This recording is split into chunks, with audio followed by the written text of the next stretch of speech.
Hey everyone, welcome back to Code Throw. In this video, I'm going to be showing you how to make a heal that doesn't exceed over your max HP and also has a cooldown of 3 to 5 seconds or whatever you want to set it to. So here in this example, at level 1 I had 1 HP. Now at level 5 I have a maximum of 1100 and my health or my heal will not exceed my max HP. And remember that the attribute set in the last video of configuring our stats has to be done in C++ unfortunately, but I will link the functions and actually the C++ file in the description below via my Patreon. And it's free for everyone, so don't worry about that. So let's go ahead and get started. Before we get started, make sure you go to Edit, Plugins, and make sure Gameplay Abilities is enabled, like so. It'll prompt you to restart your project, so go ahead and do so. So I'm going to head over to my C++, and the only files I need to actually edit are my prime attribute set.h and my prime attribute set.c++. So I'll go ahead and close the rest, just so it's easier to follow along. And now in my prime attribute set.header file, I'm just going to scroll down to under my protected section, and I'm going to add a virtual void pre-attribute change with a const of an f gameplay attribute data like I have here.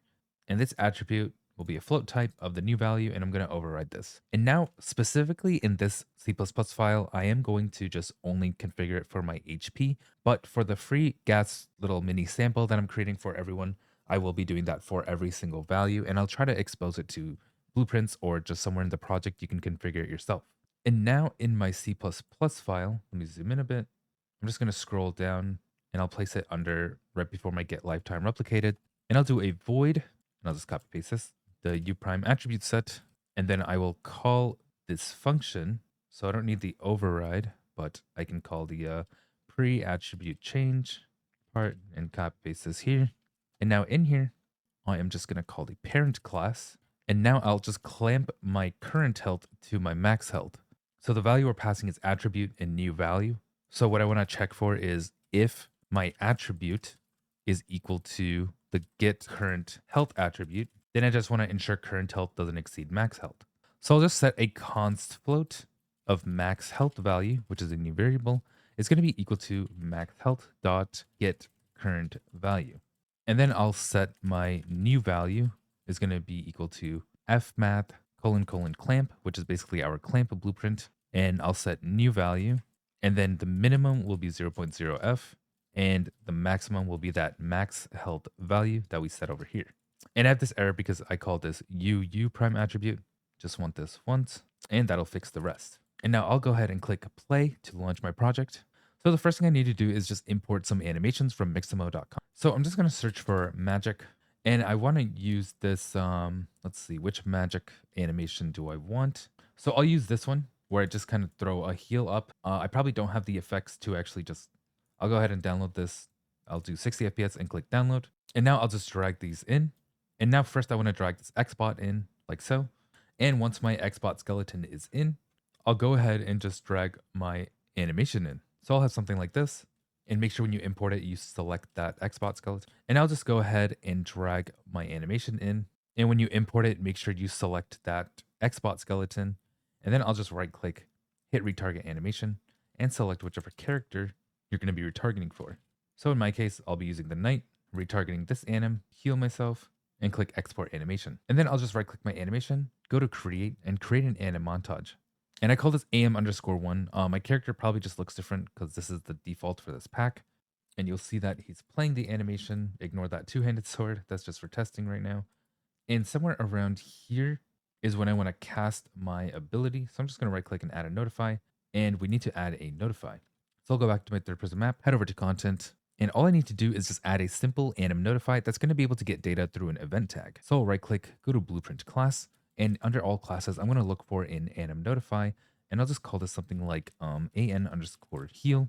And you can probably keep it something very much generic because this will probably be used for a bunch of spells or abilities and so on. And I'm going to make it so that you can name this whatever you want. So under function, I'm going to click receive notify. I'm going to space this out a bit. And from mesh comp, I'm going to get the owner. And the owner will be a type of an actor component. And then I want to return send gameplay event to actor. This will be how we get the information to our actor. or our character. And for the event tag, I'm just going to promote this to a variable. I'll just leave the name as event tag and make sure that this I is clicked or instance editable is checked so we can edit this in our anim montage. So when I go back to my anim montage, now we can see this an_heal when I right click in my track. So I'm going to add this notify called an_heal. And when I click on this, I can call an event tag and I'm just going to call this something like ability1. And you can make whatever you want, but in my case, I'm just going to call this ability1. And now back in my third person map, I want to start actually creating the ability to play the animation and tell our character how much to heal and cooldowns and all that. So I'm going to right click, go to blueprint class, and I'll select a gameplay ability and click select. And I'll call this GA_heal spell. And I'll double click to open this up. And now after we activate the ability, I just want to play a montage and wait. And the montage we're going to be playing is that AM_1 that we created. So it'll just play this, and basically it needs to get this notify, which is going to come through this tag we created called ability.1. So I'll go back, and essentially what I wanted to do is I'll drag this out, and I want to wait for a gameplay event, like so. And for the event tag, I want to call that ability.1. So what I'm going to do is actually look for a get avatar actor from actor info, and then I want to get my ability system component. And from here, I'm going to apply gameplay effect to self and connect the input value of this execution to the output of the event received. And now I want to create a class to make sure that I have a gameplay effect. And now I want to create a gameplay effect class to determine how much I heal. And the reason why I'm going to be selecting our gameplay class manually instead of using our class default from the cooldown section is just because I'm only going to have another gameplay effect to just calculate our cooldown, and that's it. So let me show you how this is done. So let's go ahead and create that GE_heal or gameplay effect heal class. So I'll go back to my content browser, right click, select blueprint class, and look for a gameplay effect. And over here, you'll see this gameplay effect, and I'll go ahead and select this, and I'll call this something like GE_heal spell. And now double click to open this up. And now in my heal spell, all I want to do is just add my AP. And I'm going to have it be an instant heal. So under my modifiers, I'm going to click this plus button. And for the attribute, I'm going to select that current health because I only want to add a certain amount to my current health. And now under modifier magnitude, I'm going to select scalable float of 100. And that's pretty much all I need to do in my GE_heal spell. So I can go back to my gameplay ability heal spell and select that GE_heal spell that we created. And now I want to create another gameplay event in order for us to commit an ability cooldown. So currently I want to force the cooldown, but there is no cooldown selected in our class default over here. So let's go ahead and create one. So I'm going to go back to my third person map, right click, create a blueprint class of the gameplay effect again. Select gameplay effect, and I'll call this GE_heal spell cooldown. And now when I double click this, I'm going to change the duration policy to has duration, and then change this duration magnitude of a scalable float of, let's say, 5 seconds. So I'll hit compile, and that's all we need. And then under gameplay effect, I want to add a component. And what this component is going to do is add a cooldown tag to our spell. So I'm going to left click on this item and select grant tags to target actor. And the tag I want to grant it, so I'll expand this and I want to add a tag, and I want to select a tag next to add to inherited. And this will be an ability.1.cooldown tag that I created. And that's all we need for this. So I'll hit compile and save and go back to my gameplay ability heal spell. I'm going to add this as a cooldown gameplay effect class. So I'll select it right here, my GE_heal spell cooldown. And now our force cooldown has something to grab data from because this commit ability cooldown will take this cooldown effect like so. And then after this, I want to end the ability. And I'm just going to double check if our ability actually ends. So in order to do that, just for simple debugging, I'm just going to do a print string and I'll just leave it as hello. Actually, I'll change this to ability ended. And one more thing I forgot is in my animation montage, I actually want to include a spell. So I'm going to add a simple spell that you can get for free on the Epic Marketplace. So there's this free FX variety pack that we're going to use, and we're going to use this heal spell that you can see on the bottom left here onto our character. So I'll click add to project and add this to my project, and I'll see you over there. And now once that's added, you'll see all these particle effects, and I can just add this simply through my animation montage very easily. So I'm going to right click on my track and add a notify state to play a timed particle effect. And the reason why I want to do this is just because I want this to be from near the beginning where I'm about to play to closer to the end. But I'll just do something like around here and I'll end it around here. And now while I select this, I can select that heal aura. So when I play this, you'll see that it won't actually play it because I need to select which socket name it's going to be in. So I'll just select the root like so, and then you'll see my heal particle start playing on my character's root.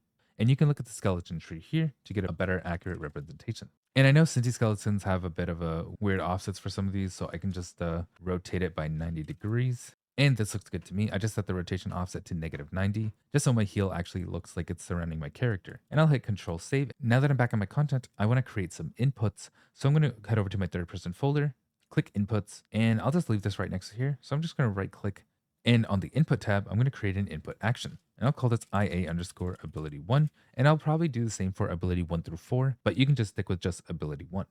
And I've actually just put it in my actions folder like so, next to my jump, look, and move. So you'll see I have IA underscore ability 1, 2, 3, and 4. And when I double click this, I don't need to edit anything.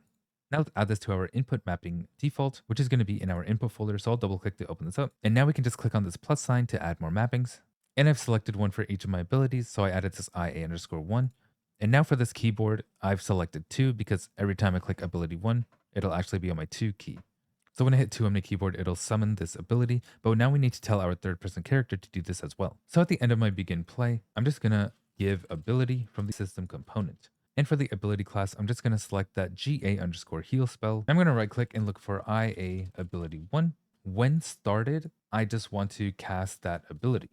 So whenever this is started, I am going to try to activate the ability, and I'll do something like by tag in this case. And then I just want to right click and promote this to a variable, and I'll just call this ability 1 like so. And then after compiling, I want to select this default value to be ability.1. And I actually want to set this tag in our gameplay ability heal spell. So I can just click on gameplay ability heal spell that we created up here and set my ability tag to ability.1. And now let's test this out. So you'll see that when I click F, it's going to print my health. So it says 100 out of 500. And now I'll click 2 to heal 100. And now I can't click it again. I cannot click it again because of that cooldown. So now my health's 200 out of 500. And now it's 300 out of 500. And now let's go up 400. And now it's 500. So when I try to heal again, just waiting on that cooldown, it's still going to be at 500 because of that C++ code we put in earlier. And I know C++ is daunting for a lot of you, but it actually does make things a lot easier. So now I'm just going to level up by clicking my G key. So it'll say I'm level 2. And now when I click F, it'll say my health has gone up to 600. So when I click heal, you'll see that my health is still going to be clamped to that max health, which is now 600. And if I were to try to heal again, it's still going to be 600 out of 600. So now let's go over the actual Patreon request, which is going to be how to include some complex calculations for your heal ability. So I'll head back, and in my content browser, I'm going to look for something called a gameplay mod magnitude cooldown. So when I search for gameplay mod magnitude cooldown, it's under our gameplay effect calculation. So this gameplay mod magnitude cooldown is going to be for a very specific need. So for our purpose, it's only going to be healing our current health, which is a singular attribute and doesn't have anything to do with any other attributes. And it's going to be very specific to our heal function in our gameplay effect. So I'm going to call this gameplay mod magnitude cooldown underscore heal. And with this open, there are quite a few things we can do. So in my function, I'm just going to override the calculate base magnitude. And from here, you'll see that there's a calculate base magnitude that we can set this to. And I can do things, for example, in this scenario, let me just clamp how much I'm allowed to heal. And let's say I don't want my healing to go over, I don't want my heal amount to ever exceed my max HP.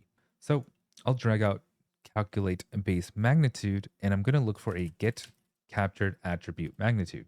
And this attribute that I'm going to first look for is the current health.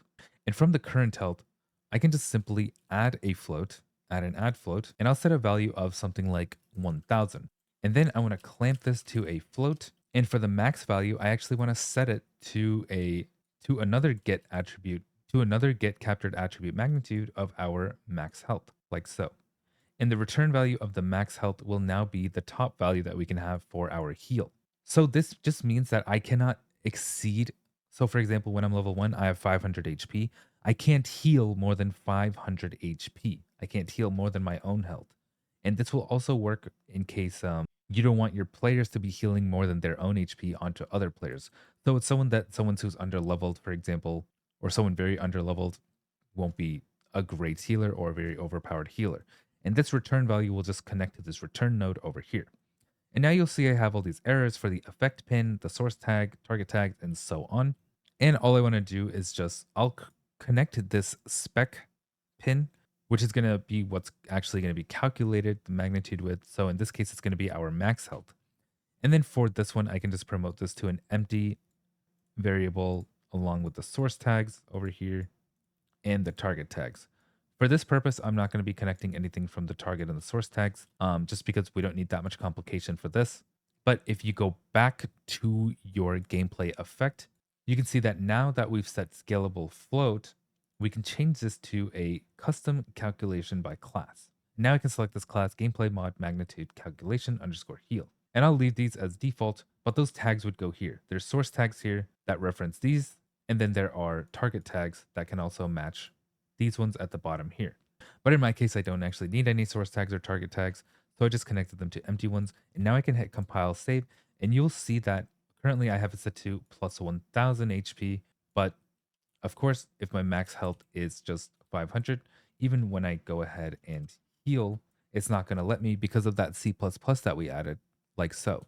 And you can do more complicated things such as maybe adding a percentage of certain stats and so on, and really get into some sort of like whatever MOBAs use to calculate how much intelligence will affect heals, as opposed to, or maybe like increased stamina can increase a certain amount of heal if you're healing based on percentage of HP. And yeah, you can do all sorts of kind of complicated processes using your gameplay mod magnitude cooldown, using your gameplay mod magnitude calculations, and that pretty much covers this tutorial. Thanks for watching Code of the Row. Like, subscribe, comment below what you want to see next, and I'll see you in the next video. If you want to support what I do, check out my Patreon in the description below. And I am now partnered with YouTube, so feel free to check out that. Feel free to check out the join button to see any perks and get early access to my other videos. And yeah, thanks for watching.